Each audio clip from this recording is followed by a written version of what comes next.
Alex. Guarding the church building is one matter. Dealing with conditions of hatred in a person's heart is another matter altogether. Yeah, Birmingham, Alabama will always bear the physical scars of what race-fueled hatred did here at the 16th Street Baptist Church in 1963. But I learned today in talking to the man who prosecuted the men who blew up that church that we are long overdue for a real dialogue about race in America.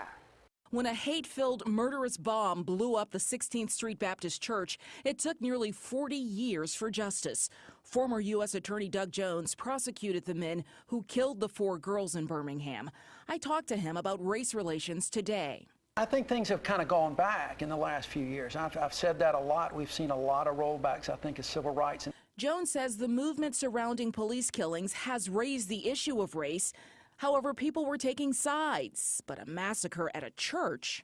No one can take sides in this. This is a tragedy of unbelievable proportions, and this is one that people ought to just start, sit back and look at the rhetoric that goes around the country, and hopefully this will start the dialogue that has been needed for the last 10 years at least. We hit the streets for a dialogue about race and the church shooting, first talking to young people who were visiting the 16th Street Baptist Church. It kind of made me feel like history is going to maybe repeat itself, but just in a different way, and that just shows proof that it could happen again. Because it could have happened to anybody, not just people of black ethnicity, anybody around the world in the United States. We also talked to adults, asking how far have we really come in dealing with race in America.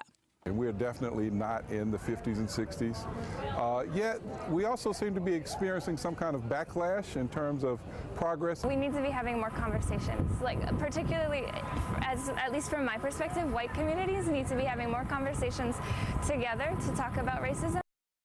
For now, America's problem with race is being addressed in the many prayer vigils going on around the country tonight. You can go to WIAT.com to see my full interview with former U.S. Attorney Doug Jones.